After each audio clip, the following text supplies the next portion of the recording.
Magandang umaga po sa ating lahat, mga kaibigan. Ako po ay naririto muli upang magbahagi ng pag-asa sa bawat isa, magturo ng pag-asa sa atin dito sa mamamayan ng Santo Niño, Perez. Ngayon po, ang ating pag-aaralan ay patungkol sa tunay na tagumpay. Tunay na tagumpay. Di ba't yan yung hinahanap natin, katagumpayan sa buhay? Pero ang tanong ko, ano ang ibig sabihin ng tagumpay? Ano ang ibig sabihin ng tagumpay? Marahil nasa isip natin, ang katagumpayan sa buhay ay yung magkaroon ka ng maraming salapi. Magkaroon ka ng malaking bahay, malawak na lote, magarang mga sasakyan. Iba naman, tayo ng mga estudyante o mga estudyante na naririto, ang ating kaisipan, ang tunay na tagumpay ay yung magtapos ka sa iyong pag-aaral sa kolehiyo, magkaroon ka ng magandang trabaho. Yun ang katagumpayan na nasa isip ng normal na tao. Mga kaibigan, merong isang babae na nag-aral sa isang prestihiyosong paaralan at ito ay graduate, nagtapos sa kanyang pag-aaral at yung araw na yun, yung babae na ito, yung buhay na masagana, yung kanyang pamilya ay stable financially at yung babae na ito ay graduate that day. And that same day, doon sa kanyang sasakyan, siya ay nagmaneho, pauwi ng bahay, kasama ang kanyang mga pamilya o magulang. Pero doon sa pag-uwi niya, mula sa graduation day, sa pag-uwi niya, mula sa paaralan, mga kaibigan, ang babae na ito, nakaka-graduate lang, ito ay namatay. Bakit? Nabunggo siya ng truck while on the way. Ano ibig sabihin nito? Nag-aaral siya mula elementarya, ng high school for 4 years, may senior high 2 years, nag-aaral siya sa kolehiyo for 4 years. Pero after ng kanyang graduation, on that day, same day, she died. Namatay siya. Ano ibig sabihin nito?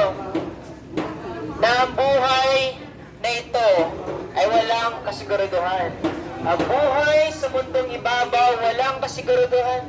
Yung babae, iniisip niya na siya ay magiging matagumpay dahil kakatapos niya lamang sa accountancy. Pero ito ay namatay. Ang sakit sa magulang, pinag-aral mo yung anak mo, and then graduate, that same day, namatay yung anak mo. Alam niyo po mga kaibigan, yung iniisip natin na katagumpayan, ay hindi yan yung ibig sabihin na tagumpay. Yung pagiging champion sa FIBA World Cup, hindi po yan yung totoong katagumpayan ng buhay. Bakit? Kasi ang buhay sa mundo ito ay panandalian lamang, mga kaibigan. Sinasabi sa banal na kasulatan, aanhin mo ang kayamanan ng buong mundo na ito. Kung ang iyong buhay naman, ang kapalit naman ng iyong buhay ay kapahamakan doon sa lawa ng apoy. Mga kaibigan, yung buhay natin ay napakaikli. Bata ka, patulog ka, babagutin ka, patay. Matanda ka, aatakihin ka ng kahit ng anumang karamdaman at mamamatay tayo. Mga kaibigan, bata, matanda, kapag yung kamatayan dumating sa buhay mo, hindi ka makakaliligtas. Ako po ay nagpapaalala lamang sa bawat isa. Huwag naman sana, nabawian agad ng buhay.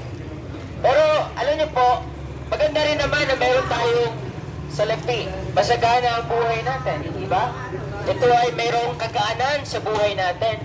Pero minsan, yung dami ng salapi, yung kayamanan, ito ay ganun din kadami yung temptasyon sa buhay natin. Ngayon, ganun din naman sa atin na may hirap. Marami rin temptations sa atin na mga may hirap. Whether you are poor or you're rich, temptations are always there. Mga kaibigan, let me just remind everyone na ang buhay natin sa mundo na ito ay walang kasiguruduhan. Walang kasiguruduhan. Anytime, just one click, babawian ka ng buhay. And we do not know kung kailan tayo mamamatay, pero sinasabi ko po sa inyo, ayon sa banal na kasulatan, ang kamatayan ay nandyan lang. Anytime. Mula ngayon, kahit anong panahon, anytime, maaari tayong bawian ng buhay. Pero alam niyo po, delikado yung ating kalagayan. Bakit? Kasi anytime, tayo ay babawian ng buhay. At ang kamatayan ay darating sa atin. Yung ating pagkakasala, sabi ng banal na kasulatan, na ang bawat kasalanan na ginagawa ng tao ay mayroong karampatang parusa. Mayroong karampatang parusa. At ang kaparusahan ng ating pagkakasala ay kamatayan. At itong kamatayan ito ay hindi lamang isang beses nangyayari sa isang tao. Ang kamatayang pisikal, isang beses, pero yung kamatayang espiritual ay magpapatuloy, magpakailan pa man. Mga kaibigan, ang tunay na tagumpay ay hindi natin malalasap o makikita dito sa mundong ito. Ang tunay na tagumpay ay hindi yung dami ng salapi. Ang tunay na tagumpay ay hindi yung laki ng bahay mo. Ang tunay na tagumpay ay hindi yung pagkakaroon mo ng magarang kotse. Mga kaibigan, ang mga bagay na ito ay lilipas. At ikaw ay mamamatay at wala kang dadalhin kahit isang sentimo doon sa patutunguhan mo after this life. Friends, ladies and gentlemen, ang buhay ng tao ay panandalian lamang. Pero merong banal na kasulatan to help us prepare in this life. Are you prepared to die? Tayo ba ay prepared to die? Mga kaibigan, bagamat walang ang salapi, ang kayamanan, ang edukasyon, bagamat itong mga bagay na ito ay hindi natin madadala doon sa langit, ngunit merong isang katagumpayan na inaalok ang Diyos sa atin.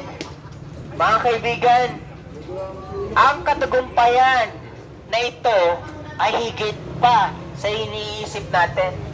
Ang katagumpayan na inaalok ko sa bawat isa na naririto ay mas higit pa sa salapi, mas higit pa sa kayamanan, mas higit pa sa edukasyon, mas higit pa sa pinakamayaman sa buong mundo na ito. Ano ang katagumpayan na aking inaalok sa umaga na ito? Ang katagumpayan na ginawa ni Kristo sa krus ng Kalbaryo. Mga kaibigan, si Kristo ay inalay niya ang kanyang buhay. Bakit? Upang mapagtagumpayan niya yung kamatayan. Upang mapagtagumpayan niya yung kasalanan, kamatayan, at lawa ng apoy. Upang mapagtagumpayan niya yung kalaban ng tao na kamatayan. Every one of us, we are appointed to death. We're appointed to death. Pero sa buhay na ito, merong pag-asa. Habang buhay ka ngayon, binibigyan ka ng Diyos ng pagkakataon na lumapit kay Kristo at lasapin ang tunay na tagumpay. Ladies and gentlemen, ang sasakyan ninyo, ang negosyo natin, ang edukasyon natin, ang mga trabaho natin, hindi yan ang tunay na tagumpay. Ang tunay na tagumpay ay na kay Kristo lamang. Na kay Kristo lamang. Ang tunay na tagumpay ay yung bawian ka ng buhay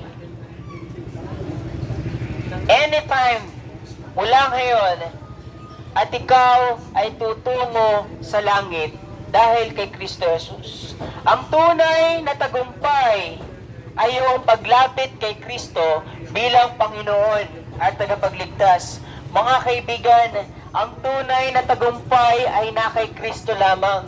Sinabi niya, niwika niya sa 1 Corinthians 15:55, the Bible says, "O death, where is thy sting?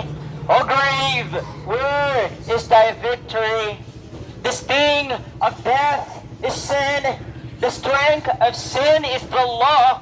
And the Bible says, "But thanks be to God, which giveth us victory through our Lord Jesus Christ." And this victory that Jesus Christ conquered on the cross against sin, death, and hell is being offered today.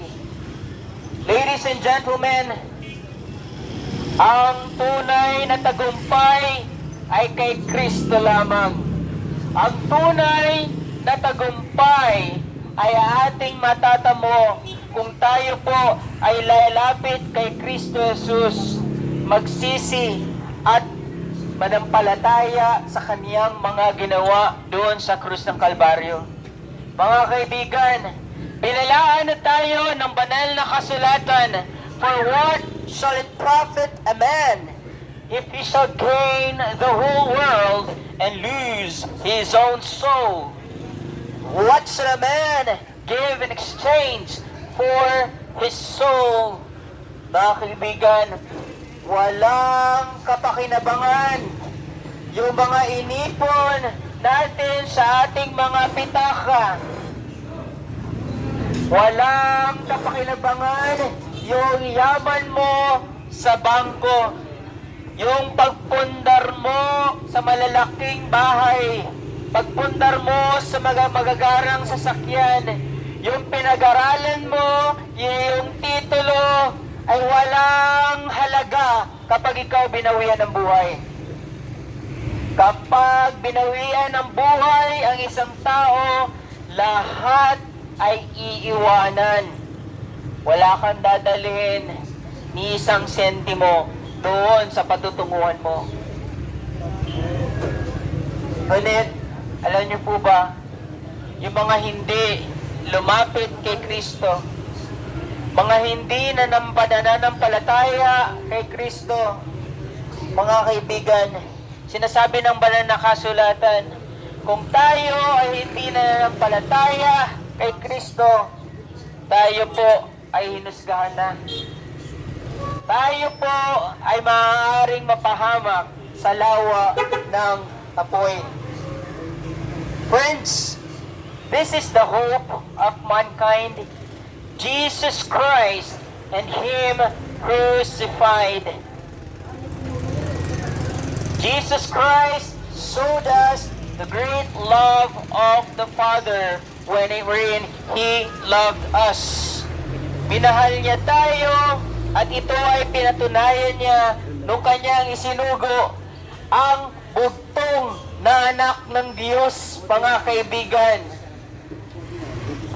Sabi sa Biblia, "For God so loved the world that He gave His only begotten Son, that whosoever believeth in Him should not perish, but have everlasting life.